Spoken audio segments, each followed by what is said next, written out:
आप देख रहे हैं अनहोनी। अनहोनी में आज की कहानी हमारे साथ शेयर की है अंकित जी ने। तो चलिए पढ़ते हैं आज की इस कहानी की ओर। ये घटना आज से करीबन 15 साल पहले मेरे नाना जी के साथ घटित एक सत्य घटना पर आधारित है।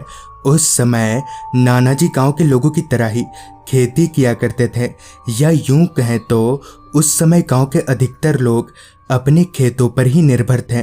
ये उस वक्त की बात है जब सभी के खेतों में फसल लगे हुए थे।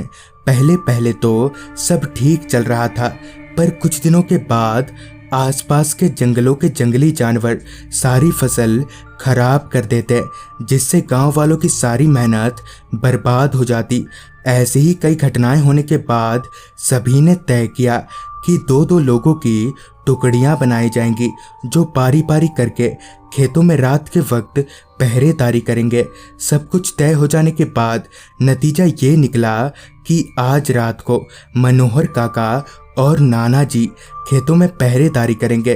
घर आकर नाना जी ने घर वालों को सारी बात बताई और खाना खाने के बाद एक लंबी नींद मारने के लिए बिस्तर पर लेट गए। चूंकि नाना जी को सारी रात जागना था, जिस कारण वो अभी अपनी नींद पूरी करने वाले थे। फिर जब नाना जी की नींद खुली तो बाहर हल्का हल्का अंधेरा हो चुका था। नाना जी उठकर खेत जाने के लिए तैयार होने लगे। उन्होंने टॉर्च और रात का खाना लेकर मनोहर काका के घर की ओर चल पड़े। मनोहर काका का घर नाना जी के घर के पास में ही था, जिस कारण नाना जी तुरंत ही मनोहर काका के घर पहुंच गए। वहां पहुंचकर नाना जी ने मनोहर काका को आवाज लगाया, जिस पर मनोहर काका टॉर्च और अपना खाना लेकर बाहर निकले और नाना जी के साथ खेतों की ओर चल पड़े। घने अंधेरे में वो थोड़ी दूर टॉर्च के सहारे चलने के बाद वो लोग खेत पर पहुंचे। वो खेत पूरी तरह से अंधेरे में डूबा हुआ था। खेत पर एक अच्छी सी जगह देखकर नाना जी ने अपनी चटाई बिछाई और बैठ गए। अब माहौल काफी सुनसान हो चुका था। बस खेतों से आ रही रात कीड़ों की आवाजें ही सुनाई पड़ रही थी।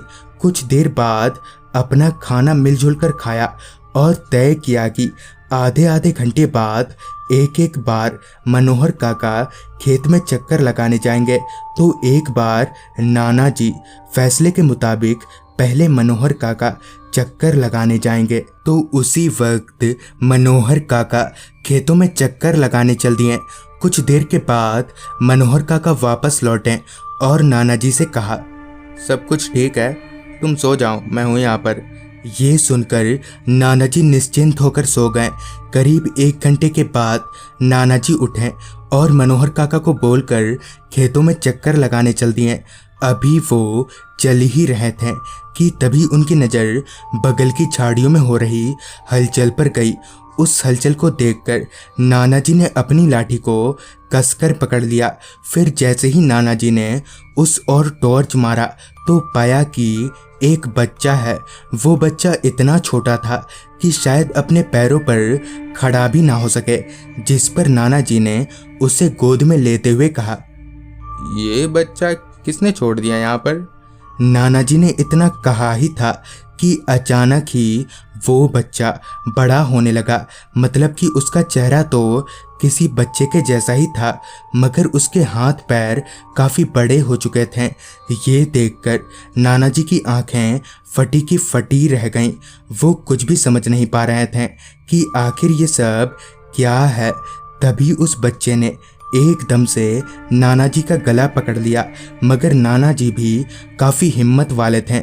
उन्होंने वहीं पर जोर जोर से गायत्री मंत्र पढ़ना शुरू कर दिया, जिसके बाद वो बच्चा पता नहीं कहाँ गायब हो गया। फिर नाना जी भागकर मनोहर काका के पास गए और उन्हें पूरी बात बता दी, जिस पर उन्होंने बताया दरअसल वो बच्चों का कब्रिस्तान है। मतलब कि छोटे बच्चों के मरने के बाद उन्हें ना जलाकर वहीं पर गाड़ दिया जाता है। तो दोस्तों, ये थी आज की कहानी।